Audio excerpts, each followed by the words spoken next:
예, 이제 서서히 시작을 하겠습니다. 저번 주에도 강의를 이제 한 거 잠깐만 한 5분 정도만 하고 이렇게 그 다음 강의를 이어가겠습니다.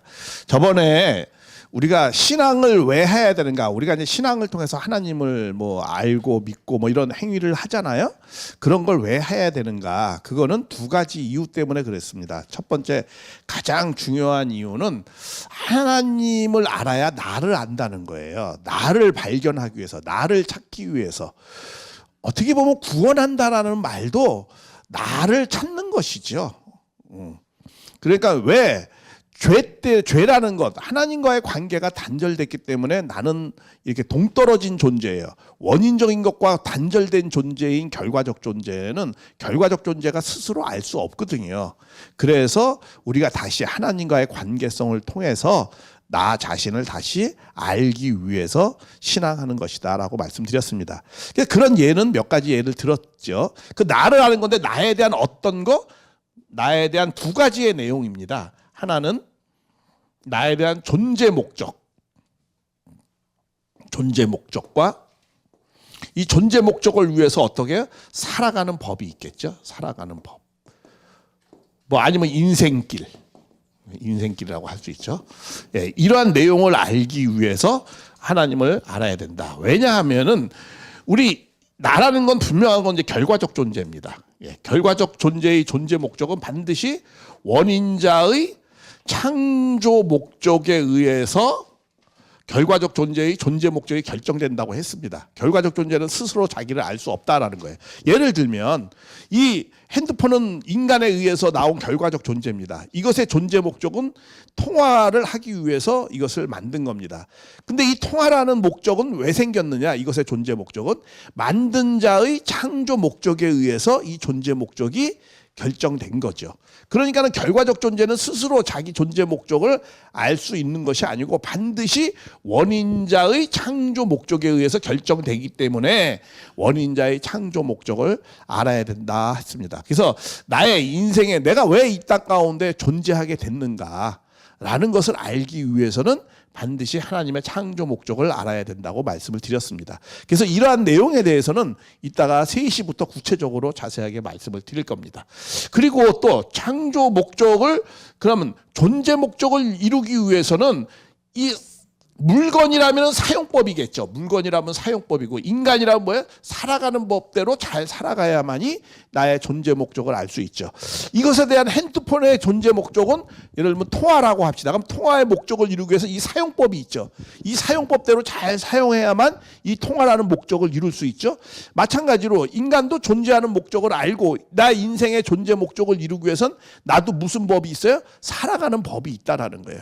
그 살아가는 법, 인생길대로 잘 살아가야 된다는 그 길이 다 있죠. 우리 배도 항로가 있고 또 비행기도 항로가 있고 다 눈에 보이지 않지만 그 길을 따라서 다 가는 겁니다. 그래서 그 길을 따라서 가려면 그 길을 알아야 되죠. 가는 방법. 그게 뭐예요? 그게 창조 원리라는 내비게이션과도 같은 거죠. 내비게이션. 그렇죠? 우리가 어디 목적지를 알려면 그 내비게이션대로 가르쳐준 대로 잘 가야 목적지를 우리가 도착을 할 수 있잖아요. 마찬가지로 우리 인생의 목적을 성취하려면은 그 인생길이 있는데 그 인생길은 어떤 것이냐? 그거는 하나님의 창조 원리대로 잘 살아가야 된다는 거야. 그게 우리 인생길이 되는 거죠. 그 창조 원리는 우리 인간에게 뭐야? 비유를 들자면은 내비게이션과도 같은 거예요. 그 내비게이션에 따라서 잘 가야만이 도착지에 잘 도착을 할 수 있습니다. 그래서 오늘은 오후에 3시부터 이 창조 목적과 창조 원리, 인생의 내비게이션을 잘 말씀을 드리려고 하는 겁니다. 그래서 그러니까 하나님을 알아야 되는 것은 하나님의 두 가지의 내용을 알아야 된다는 거예요. 하나님의 창조 목적을 알아서 나의 존재 목적을 알고, 하나님의 창조 원리를 알아서 내가 인생길을 어떻게 가야 되는지를 잘 알기 위해서 우리는 하나님을 알아야 된다라는 겁니다. 그렇게 살아가면 인간은 어떤 삶을 살아요? 행복한 삶을 살 수 있겠죠. 우리 인생은 누구나 다 행복한 삶을 살기 위해서 노력을 합니다. 어느 인간이든 다 행복을 추구해요. 그렇죠? 불행을 추구하는 사람은 없습니다. 다 행복을 추구함에도 불구하고 누구나 다 인생은 일장춘몽이요, 허무하다. 뭐 모든 것을 다 세상 것을 다 취한 솔로몬도 인생은 허무하고 헛되며 헛되고 헛되니 이렇게 인생이 그 자기 말년에 그런 지혜의 글을 그렇게 씁니다. 그래서 누구나 다 인생은 행복해지기를 원하는 거예요. 근데 왜 행복하게 못 살까? 그 행복하게 살아가는 법을 잘 모르는 거죠. 그 행복하게 살아가는 법이 뭐냐? 그게 바로 뭐예요? 우리 살아가는 법. 다시 말하면 인생에 살아가는 법. 하나님의 창조 원리대로 잘 살지 못하기 때문에 그걸 모르니까 그렇게 못 사는 거죠. 그래서 우리가 행복한 삶을 잘 살기 위해서라도 우리는 우리의 인생길을 잘 알아야 되는데 그 인생길은 창조 원리에 의해서 알아질 수 있다라는 거죠. 그래서 우리가 행복하게 살기 위해서라도 우리는 하나님이 우리에게 가르쳐준 인생길을 잘 알아야 된다라고 생각이 되어집니다. 그래서 신앙을 통해서 하나님을 알아야 되는 이유는 이 두 가지 이유의 내용입니다. 예, 그래서 이런 내용은 이따 3시부터 자세하게 또 말씀을 드리겠습니다. 자, 이번 시간에는 무엇을 말씀을 드리려고 하냐면, 자, 그럼 우리는 하나님을 잘 알아야 된다고 하는데 정말 하나님이 계실까? 하나님이 정말 계실까? 이런 생각을 한번 좀 해봅니다. 하나님 계시는 거예요? 안 계시는 거예요? 어떨 때는 계시는 것도 같고 어떨 때는 또 안 계시는 것 같고 세상을 보면 악이 더 잘 되는 거 보면은 하나님이 좀 안 계시는 것 같아요. 자연재해가 너무 그냥 갑자기 들이닥치고 이러면 이거 하나님 안 계시는 것 같아. 하나님이 계시다면 사랑하는 자녀들을 이렇게 천재지변을 갑자기 일으켜가지고 인간을 이렇게 못 살 시킬까? 이런 생각도 하고 또 더 나아가서 하나님이 계시다면 정말 이렇게 악이 더 잘 되는 것 같잖아요. 그렇죠? 북한 봐요. 그냥 김일성 3부자가 얼마나 호강하고 살아. 근데 그럼 하나님이 계시다면 저거 빨리 왜 안 데려가지? 이런 생각도 할 수 있고.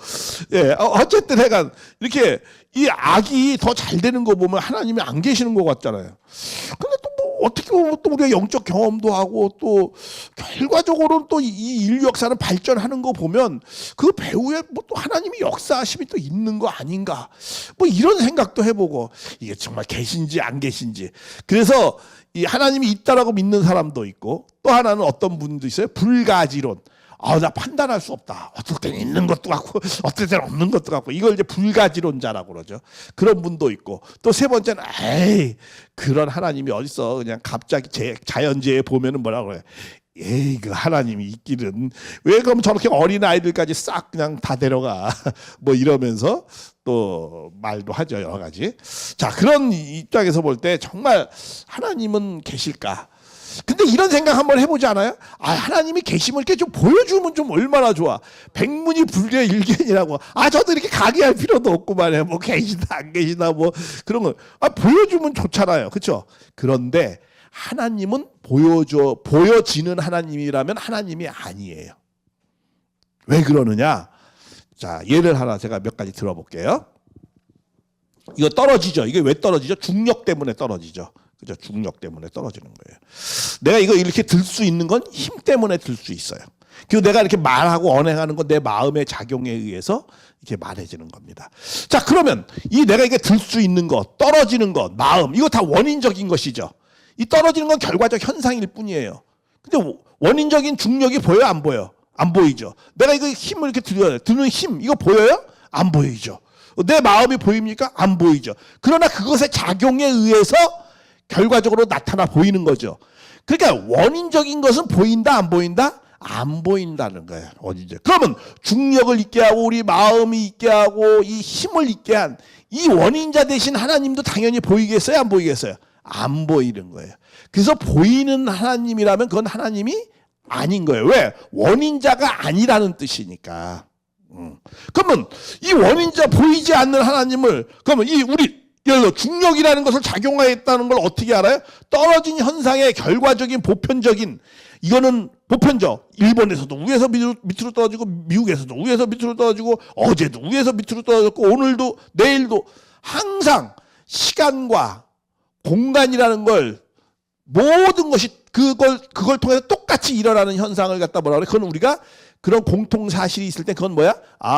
그것은 진리다. 정말 떨어진다. 이걸 우리는 추론해서 이거는 중력이라는 것이 작용하고 있는 거구나, 지구가.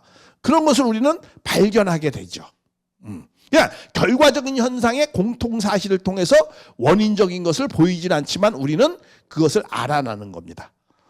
자, 하나님도 보여요, 안 보여요? 안 보여요. 그러나 하나님을 어떻게 우리는 알아낼 수 있느냐? 결과적인 현상에 나타나 있는 공통 사실을 통해서 보이지는 않지만 그분이 있다라는 걸 우리는 추론해낼 수가 있습니다. 이런 걸 갖다가 뭐라 그래요? 과학적 사유 방식, 다시 말하면 귀납적 방식으로 결과적인 공통 사실을 통해서 원인을 우리는 밝혀낼 수 있습니다. 근데 이러한 내용이 옛날에 바울이라는 사람, 지금으로부터 2000년 전에 예수님을 잘 이 기독교를 세계화시켰던 그분도 그런 말씀을 했어요. 뭐라고 말씀했냐면 그분 하신 말씀이 이런 말씀이 하나 있습니다.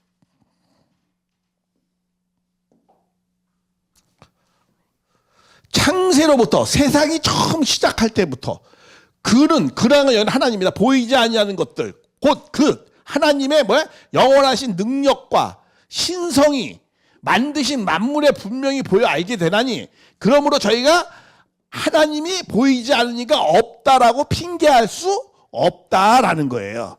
그러니까 그의 영원하신 능력과 신성, 다시 말하면 하나님의 능력, 그 다음에 하나님의 신성을 뭘 보고 알 수 있다? 만물을 통해서 알 수 있다라는 거야. 신성과 능력, 하나님의 신성과 능력은 그거는 보이지 않지만 만물을 통해서 이 원인자 되신 하나님의 신성과 능력을 알 수 있다라는 거예요. 그러니까 만물은 하나님의 결과적 존재죠. 그렇죠? 결과적 존재의 공통 사실을 통해서 보이지 않는 원인자에 대한 하나님의 신성과 능력을 알 수 있기 때문에 보이지 않는다고 해서 하나님이 없다라고 핑계할 수 없다라는 거예요. 이게 이제 바울 사도가 말씀을 한 겁니다. 하나님은 원인자이시기 때문에 또 사도 요한도 뭐라고 했어요? 하나님은 본래 본 사람이 없다는 거예요.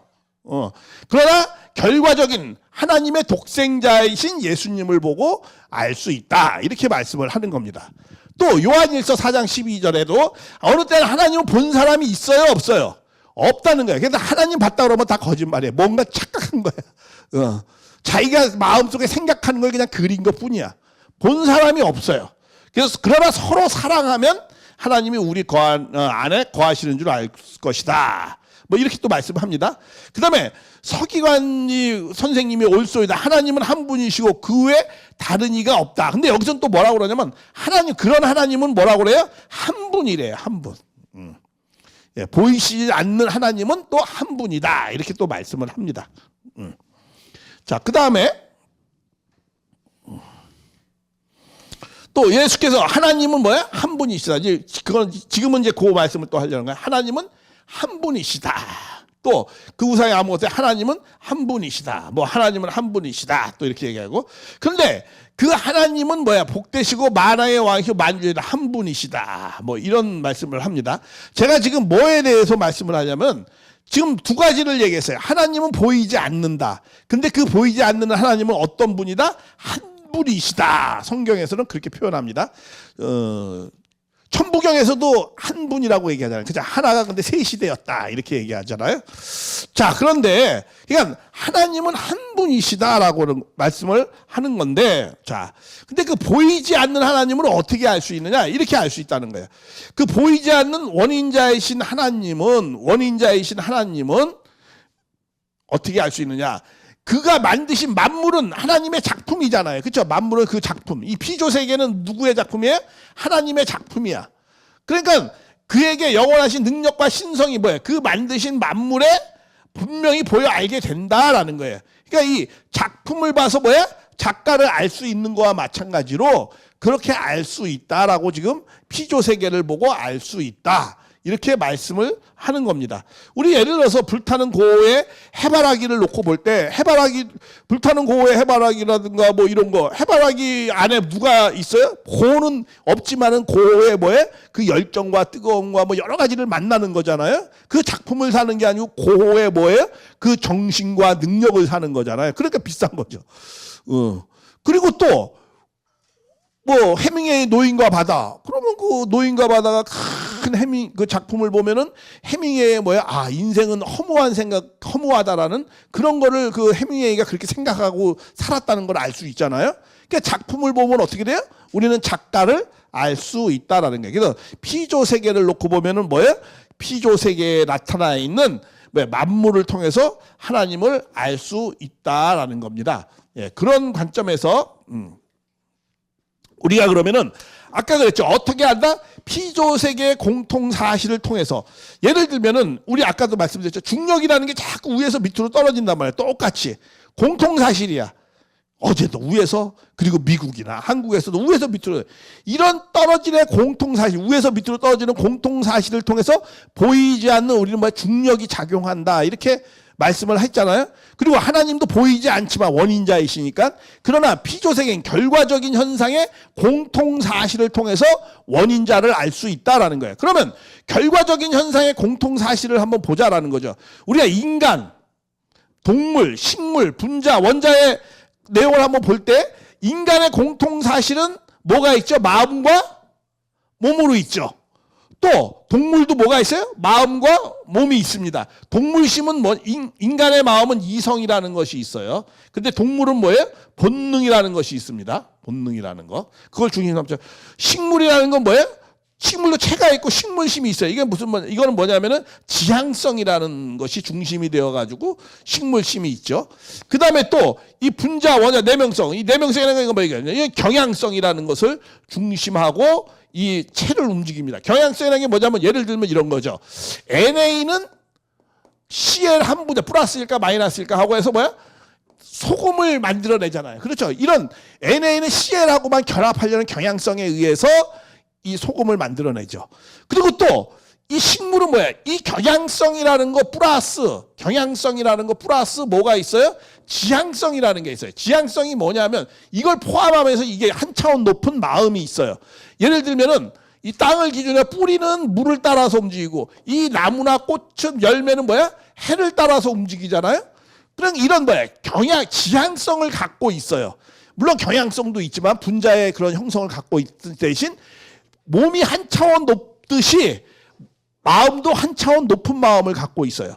또 동물을 놓고 보면 동물은 경향성, 지향성 플러스 뭐가 있어요? 본능이라는 것이 있어요. 그래서 체를 움직이고 왔다 갔다 하죠. 또 인간도 인간도 또 몸이 있어요. 몸이 있는데 어떠한 몸으로 되어 있어요? 인간은 경향성, 지향성, 본능성 플러스 이성, 또 자기를 초월하는 영성, 이런 것을 갖고 우리가 몸을 움직이고 있습니다. 그러니까 모든 공통 사실은 보이지 않는 마음과 보이는 몸으로 되어 있더라라는 거야. 그러니까 이렇게 하나님이 되어 있기 때문에 하나님도 어떻게 돼요? 하나님은 원인자이시잖아요. 그러니까 하나님의 몸은 보여요, 안 보여요? 안 보이지만 하나님도 형상이 있고, 몸에 형상도 있고, 또 뭐가 있다는 게 몸의 마음, 본성상, 성상이라고 그래, 이걸. 그래서 본성상, 이렇게 갖고 있다, 이거야. 하나님도 마음과 몸이 있다, 이거죠. 그래서 아까 이런 거 있죠. 하나님은 신성과 능력으로 있다라는 거예요.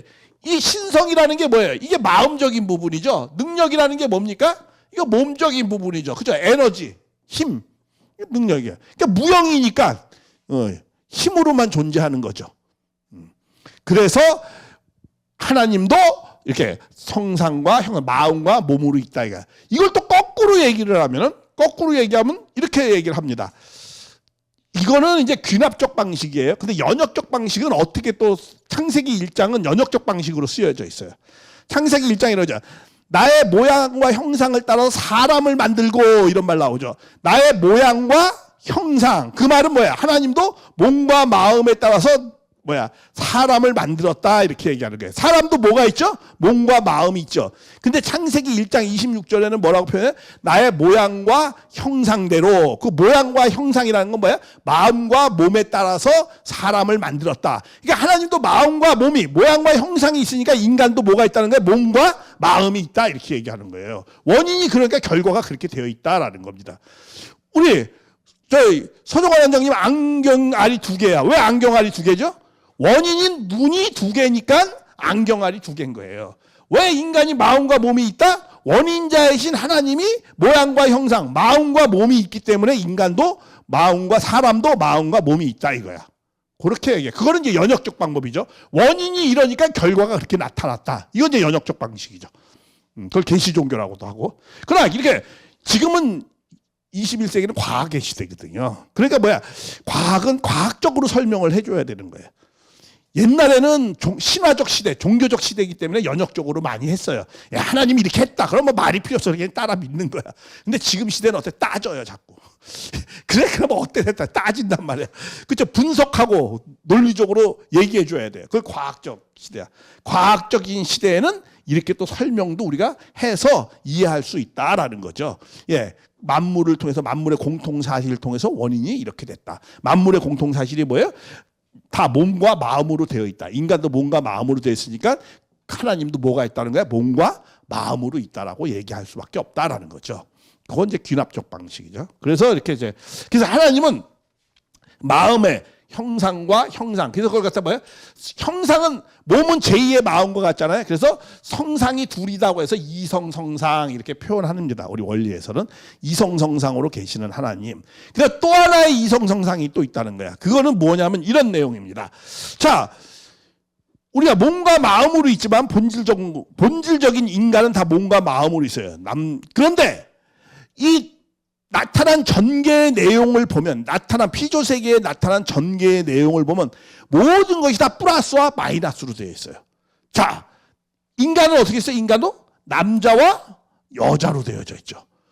식물도 뭐야? 수컷과 암컷으로 되어 있죠.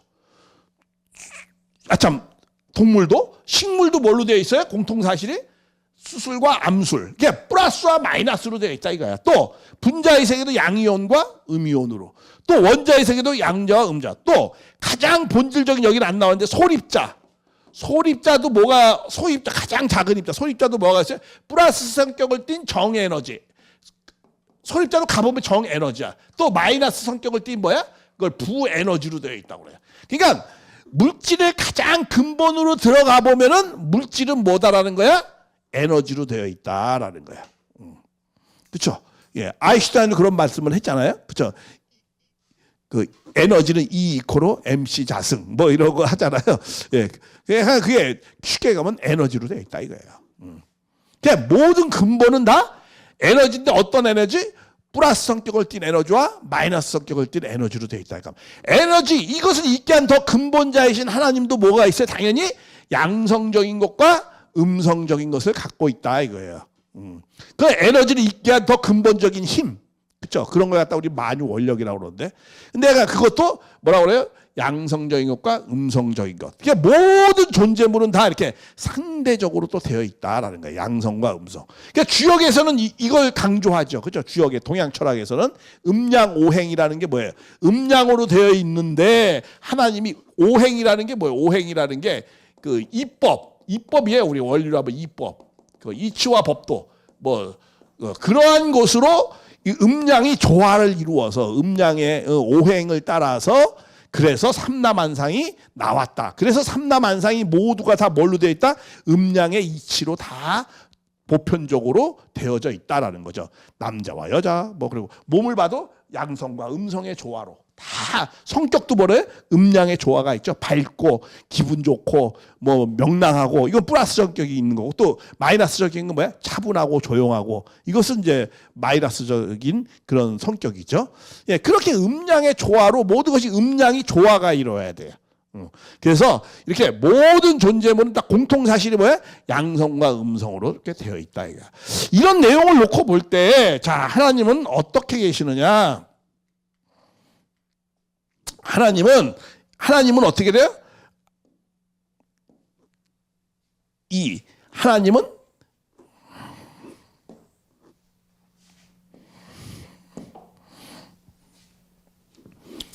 하나님은 양성과 음성으로 되어 있어요. 하나님도. 왜? 모든 존재 세계가 양성과 음성으로 되어 있으니까. 근데 그 하나님은 또 뭐가 있다는 거예요?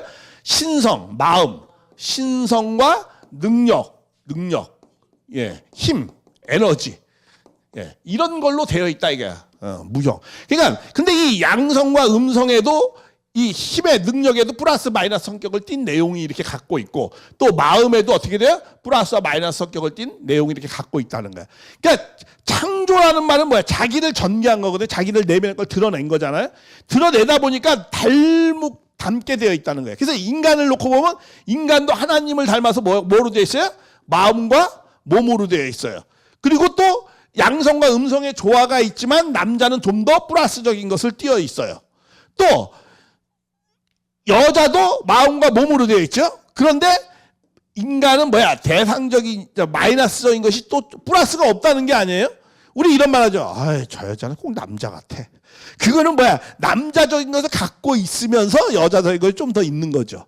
또 어떤 여자를 보든 남자를 보든 쟤는 꼭 여자 같아. 그런 건 뭐야? 플러스라고 해서 의미 없다는 게 아니에요. 그렇죠? 그러나 플러스적인 것이 좀 더 부각되어져서 나타났다라는 거죠. 그래서 음양의 조화로 다 있다라는 거예요.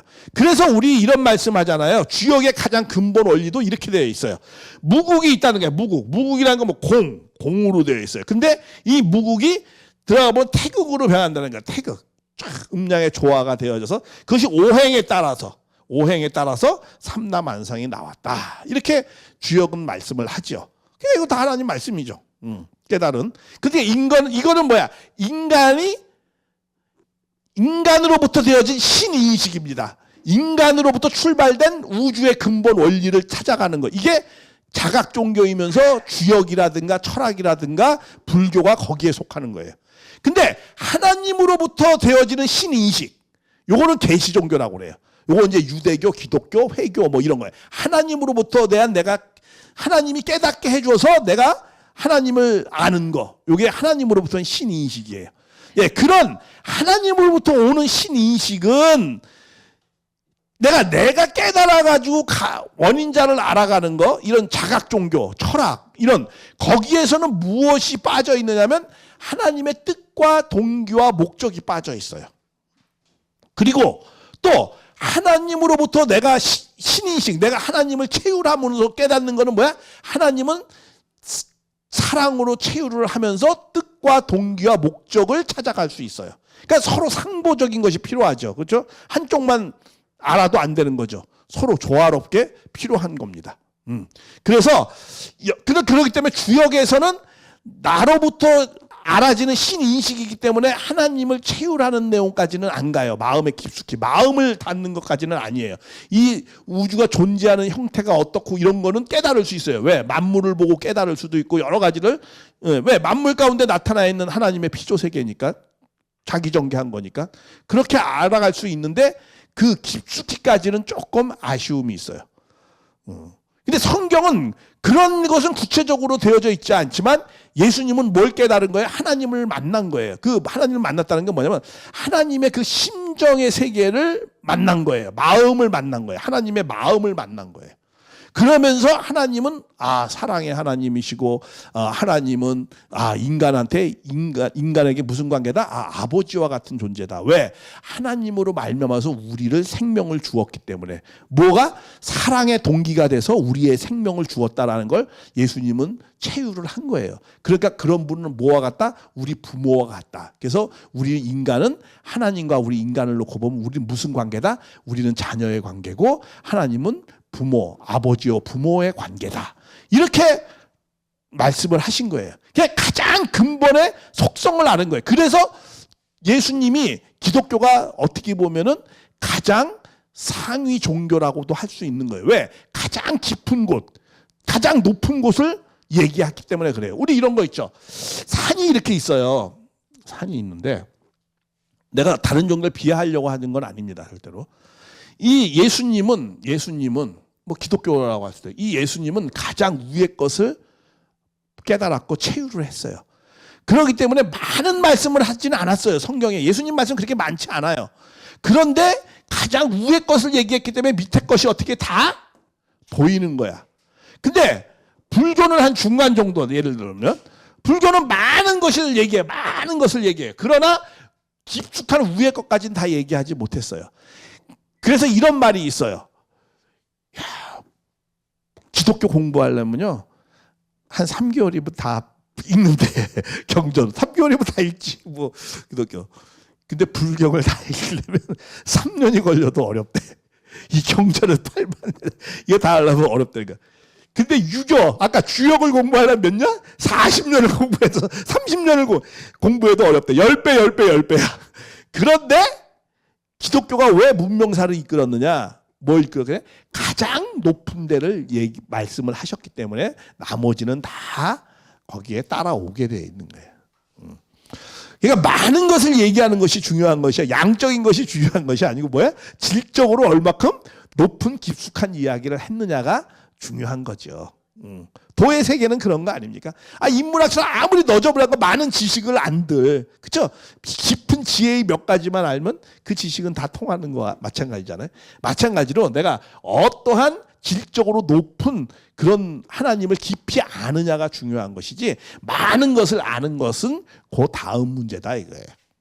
그래서 우리가 그런 것을 참고로 말씀을 드린 겁니다. 그래서 그렇다고 해서 제가 뭐 기독교를 높은 종교고 불교, 유교를 낮은 종교다 뭐 그렇게 폄하하려는 건 아닙니다. 그러니까 그런 내용을 갖고 있다라는 거예요. 논리적으로 그렇다 이거죠. 그냥. 그래서 성경은 그렇잖아요. 3개월이면 다 읽어요. 불경이 읽을래 봐요. 3년 돼도 다 못 읽어요. 주역 공부할래 봐요. 한 30년 해도 쉽지 않아요. 그런데 근데 깊은 것을 얘기했기 때문에 밑에서는 다 통한다라고 말씀을 드리는 겁니다. 예. 그래서 이렇게 지금 무엇을 잠깐 말씀했느냐? 제가 신관을 말씀하고 있는 겁니다. 왜 내가 지금 하나님을 어떻게 계시는가? 왜 신관일 말씀을 드렸느냐 하면은 신관을 알아야만이 신관을 알아야 신관 다시 말하면 뭐예요? 원인을 알아야만이 뭘 잘 알 수 있다? 인간은 뭐야? 인간관. 다시 말하면 결과적인 것을 잘 알 수 있다라는 거예요. 우리가 인간에 대해서 잘 모르잖아요. 인간에 대한 잘 모르는 이유는 하나님의 신관에 대한 것이 잘 정립이 안 돼 있기 때문에 인간관이 정립이 안 되었다라는 거예요. 왜? 모든 결과적 세계는 항상 원인에 의해서 결정되는 거거든요. 아까 말씀드렸잖아요. 왜 소종원 원장님의 안경알이 2개예요? 원인자인 뭐가? 눈이 2개니까 안경알이 2개인 거거든요. 왜 인간이 남자와 여자로 있어요? 하나님이 원인자가 하나님이 뭐야? 한 분이시지만 양성적인 것과 음성적인 걸 갖고 있기 때문에 창조는 자기 전개잖아요. 그러니까 이게 전개가 이렇게 된 거예요. 그래서 상 플러스와 마이너스로 이렇게 전개가 된 것이다 이거예요. 하나님이 양성적인가 음성의 꼴이 하나님의 꼴이 그렇게 되어져 있다는 거예요. 그러나 하나님의 본질은 뭐가 되어 있다는 거예요? 마음과 하나님도 몸으로 되어 있다 이거예요. 그래서 인간도 마음과 몸으로 되어 있다라는 거예요. 그래서 먼저는 본질은 인간은 마음과 몸이 하나가 돼야 돼요. 근데 그걸로 인간이 완성된 게 아니에요. 마음과 몸이 하나 된 다음에 뭐가 있어요? 마음과 몸이 하나 된 남자와 여자가 또 하나 돼야 돼요. 그래서 이 남자와 여자가 일치되어서 인간도 이런 모습, 하나 돼서 부부이제 이런 모습을 만들어야 돼요. 누가 하나님이 이런 모습으로 계신 것 같이 꼴이 이렇게 되는 것 같이 우리의 꼴도 뭐야? 남자 일양 이름이 완전히 하나가 되는 꼴을 만들어야 돼요. 그래야만 누구를 닮은 거야? 하나님을 닮은 거고 하나님과 같이 되는 거예요. 그래서 이런 신관을 갖고 있으면 인간이라는 건 어떻게 돼야 된다는 거야? 마음과 몸이 일치된 남자와 여자가 그 다음에 또 뭐 해야 된다는 거야? 마음과 몸이 일치된 남자와 여자가 하나 되어져서 부모가 돼야 된다라는 것을 말씀하는 거예요. 그게 인간관이에요.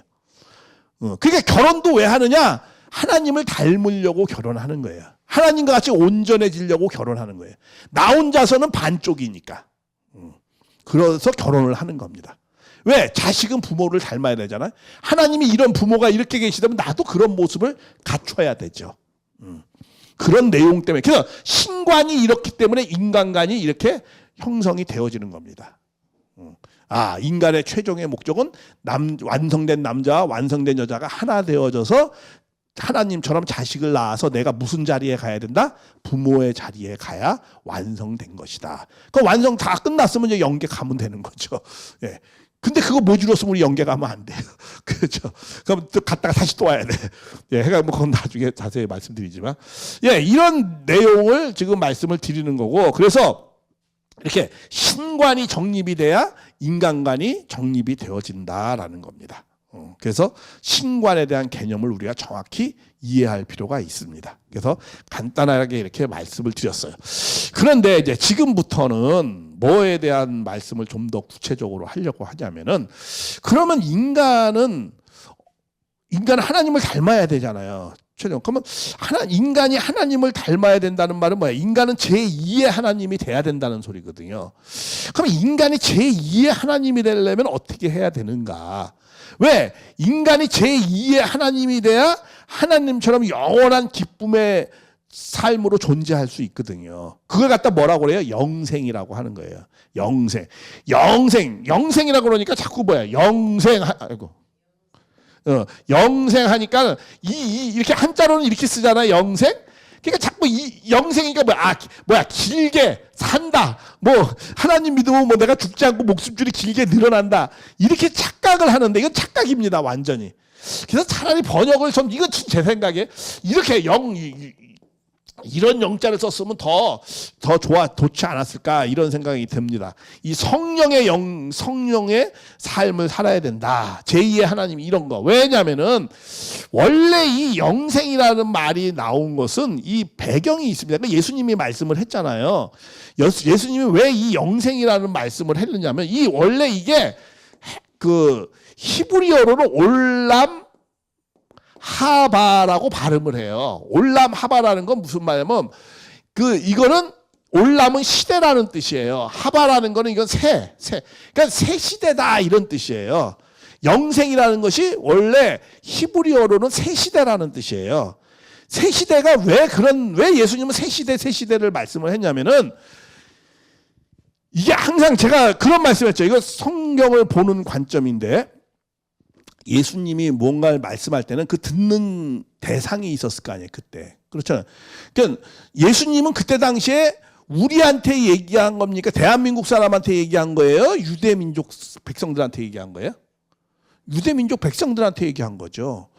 근데 유대민족 백성들이 예수님한테 물어보는 거야. 뭐냐면 자기가 메시아 같이 얘기를 하니까, 야, 네가 메시아냐? 그러면은 이제 모세를 예를 들은 거야. 모세는 우리에게 애굽으로부터 해방시켜서 우리를 가나안에 들어가게 해줬다. 우리에게 자유와 해방을 주었다. 근데 너는 우리에게 뭘 줄 거냐? 네가 모세보다 뛰어난 메시아라며. 왜냐하면 유대인이 그런 물어보는 의도가 있어요. 그 의도는 뭐냐면, 성경에는 그게 자세히 안 나와 있어요. 그러나 그 묻는 의도는 무엇 때문에 그렇게 묻느냐 하면은, 그 묻는 의도가 뭐냐면은, 우리에게 너는, 왜냐면 유대민족은 식민지에 있었어요. 식민지. 다시 말하면 애굽 고역살이와 같이 누구의 고역살이를 하고 있어요? 로마의 고역살이를 하고 있는 거예요, 지금. 그러니까 로마로부터 어떻게 해줘야 되는 거야? 해방을 시켜줘야 되는 거예요. 모세가 이스라엘 민족을 해방시켰듯이 너도 모세보다 네가 뛰어난 선지자라면은, 메시아라면 우리를 해방시켜라. 이제 이런 의도로 물어본 거예요. 성경에는 그게 자세하게 안 나와 있어요. 왜? 그거 말 안 해도 유대인과 예수님과 다 아는 소리야. 다 아는 내용이야. 그러니까 그런 얘기는 안 써도 되는 거야. 그러니까 우리에게 뭘 줄 거냐. 그러니까 예수님이 뭐라고 그러냐면 이렇게 대답을 한 거예요. 너희들은 광야에서 모세가 주는 만나와 메추라기를 먹었어도 너희는 다 죽었다. 너는 그거 먹어도 너희는 노예 생활을 못 벗어났다, 이거예요. 그런데 너는 내 살과 피를 먹으면 너는 영생할 것이다, 이렇게 한 거예요. 내 살과 피라는 게 뭐예요? 예수님의 사랑과 진리를 너희가 받아들이면 너희도 영생한다. 그 영생은 뭐야? 진정한 해방이 된다, 이거야. 진정한 참 자유를 얻는다. 그러니까 그러면서 올람하바, 그 전에 뭐라고 하죠? 올람하제라는 게 뭐, 이건 시대. 이건 무슨 구 시대에서 너희는 무슨 시대로 간다는 거야? 새 시대로 간다라는 거야. 내 살과 피, 내 말씀과 사랑과 내 사랑의 말씀을 들으면 너희들은 어디로 간다는 거야? 새 시대를 맞이할 수 있다라는 거야. 그 새 시대에는 영원한 행복과 자유와 평화라는 거야. 그러면 이 구시대라는 건 뭐야? 지금 너희들이 처해 있는 이 구시대라는 건 뭐야? 이거는 뭐야? 노예와 속박과 고통과 눈물이라는 거야. 이런 곳에 있지만 내 말을 들으면, 내 말씀과 내 사랑을 받아들이면 너희는 어떻게 돼? 올람 하바의 시대로 간다는 거야. 새 시대로 간다는 거야. 그럼 이 새 시대에 함유하는 의미가 뭐예요? 이건 자유와 진정한 자유, 진정한 해방, 진정한 행복, 이런 세계로 간다라는 거예요. 그건 영원한 것이라는 거야. 그래서 영생을 말씀한 거야. 영생이란 그게 올람 하바, 새 시대라는 뜻이에요. 이 새 시대는 뭐 예수님을 믿으면 목숨줄이 길게 늘어난다 이런 것이 아니고 진정한 자유와 해방을 주신다라는 거야. 영적인, 영원한. 그러니까 그거는 하나님과 같이 되는 것을 말씀해 주는 거죠. 그런 내용을 말씀을 하신 거예요. 그러니까 우리가 항상 이것도 책이잖아요. 성경도 그렇죠. 책이잖아요. 책을 볼 때는 또 이거는 뭐예요? 역사책은 아니지만 역사적 내용이 있는 거잖아요. 구약 신약, 이스라엘과 신약, 새로운 그 제자들의 역사책이잖아요. 여러분들 역사책을 본다든가 할 때는요. 그리고 여긴 또 편지 글도 많이 있잖아요. 근데 이 성경책은 수취인이 누구예요? 우리예요? 아니에요. 2000년 전 이전 사람이에요. 다. 받아보는, 그걸 읽는 사람이 지금 이 시대한테 우리를 읽으라고 바울이 그 편지를 썼겠어요? 그런 건 아니죠. 그 시대, 로마서 하면 로마서, 그때 시대 그들이 신앙하는 사람들을 위해서 쓴 거잖아요. 우리를 위해서 쓴 게 아니잖아요. 그러면 그 시대 그걸 썼을 때는 바울은 어떤 생각을 했겠어요? 그 처해져 있는 그 상황이라는 게 있잖아요. 그 상황을 다 고려해서 썼을 거 아니에요. 지금 우리 시대 상황은 전혀 다른 겁니다. 그렇잖아요? 그럼 그 시대에 처해져 있는 상황을 고려하면서 썼거든요. 근데 그 시대적 상황이라는 건 근데 써 있어요? 안 써 있어요? 안 써 있어요. 그거 말 안 해도 다 알아요. 서로 간에. 마찬가지야. 이것도 올람 하바의 시대로 너는 간다. 영생을 말씀해도 유대인한테 그 말씀을 하면 유대인은 예수의 내가 말을 들으면 내가 진정한 해방을 가져주는 거야 라고 다 알아요. 근데 2000년이 흐른 상황에서 우리가 유대인들이 왜 물어봤는지 이런 배경을 잘 모르다 보니까 또 한자로 영생이라고 그러니까 이렇게 번역을 하다 보니까 영원히 사는구나. 그래서 이런 말 있죠. 번역은 뭐다? 반역이다. 번역 잘못하면 반역되는 거예요. 예, 그래서 참 주의하는 겁니다. 사실 번역을 할 때는. 그러니까 이런 의미를 모르니까 그냥 짝 맞추기만 하는 신천지는 뭐 영생, 그러니까 죽어서 영원히 누굴 믿으면 뭐 이 땅에서 영원히 산다 육신으로 갖고 이렇게 오해를 하는 거예요. 그러니까 이거는 굉장히 하나님의 뜻에 반역된 일이에요. 그래서 번역은 잘못하면 반역이 되는 거야. 천리를 어기니까 사람이 한복 입는 건 정한 이치인데 그걸 갖다가 어기게 되는, 천법을 어기는 그런 생각을 갖잖아요. 그게 반역적 생각이지. 예, 그러니까 이런 내용들을 의미를 이해해야 돼요. 예를 들면 이걸 좀 더 우리가 좀 깊은 이해를 할 수 있도록 저번에도 한번 말씀드렸지만 예를 들면 이런 거 있죠. 정몽주와 이방원의 시를 교환을 했잖아요. 우리 태정강 선생님 시 잘 쓰는데 예, 그걸 갖다 이방원이 그렇죠. 만나고 난 다음에 시를 썼어요. 뭐라고 썼어요? 이런들 어떠하리 저런들 어떠하리 우리 한평에서 살거지고 하면서 이렇게 써줬어. 이얼령 비얼령 하면서 써줬어. 그러니까 이 정몽주가 회답을 했어. 이 몸이 죽고 일번 고쳐주고 백골이 진짜 난 니명한 일편단심 딱 당신간을 딱 보내버린 거야. 그러니까 이방원이 어떻게 생각한 거야? 이거 안 되겠구나. 보내야겠다. 해서 죽인 거 아니야. 그쵸? 근데 만약에 그런 배경을 모르고, 왜 그 말은 뭐야? 그 님이라는 거는 뭐야? 공양왕한테 나는 충성을, 절개를 지킬 것이다. 뭐 이런 걸 쓰는 거냐. 이방원이 쓴 건 뭐야? 뭐 죽으니 뭐 중요하냐. 이성계 시대가 왔으면 이성계 모시고 살아야지. 그러니까 난 그럴 수 없다. 정몽주가 공양왕이 나에게 영원한 주님이다. 뭐 이렇게 나온 거 아니에요. 내 님이다. 근데 그거를 지금 이 시대에 이제 고등학생들한테 그 시를 딱 주면서 배경 아무것도 모르는 애한테 그 시만을 딱 주면서 야 여기서 님양한 일편단인데 이 님이 누구라고 생각하냐? 라고 물어볼 때 애들은 뭐라고 하겠어? 아마 정몽주의 마누라가 아니면 정몽주에 또 다른 애인이 있었나 보죠? 아니면은 이렇게 얘기할 수도 있잖아요. 그렇죠? 그러나 우리는 그 배경을 알면 어떻게 그건 공양왕에 대한 내용이다. 이렇게 알죠. 그러면 또 이런 질문을 할 수 있어요. 아, 왜 그런 시대적 상황을 갖다가 좀 써가지고 이렇게 하지? 그러면 그때 당시에 그 이방원은 그 상황을 다 알았어. 둘과는 말 안 해도 이신전신 다 아는 거야. 그 상황을.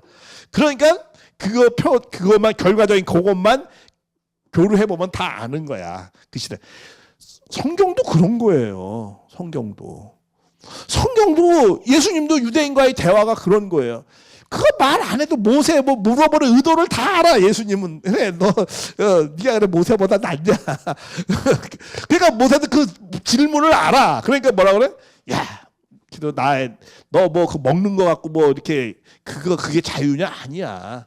정말 사랑과 진리를 소유할 때 진정한 자유고 그게 영생이야. 그게 새 시대를 우리를 이끌어 주는 거야. 그게 진정한 가나안이야. 이렇게 대답을 한 거예요.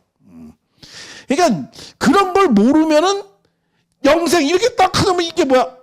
이거 영원히 산다. 무슨 님양하면 이거 뭐 정몽주 무슨 애인이었나? 정몽주 이렇게 생각하듯이 오해를 한단 말이에요. 그러니까 우리가 그런 배경을 좀 이해하면서 봐야 되는 거죠. 그러나 그런 역사적 배경을 이해하지만 그러나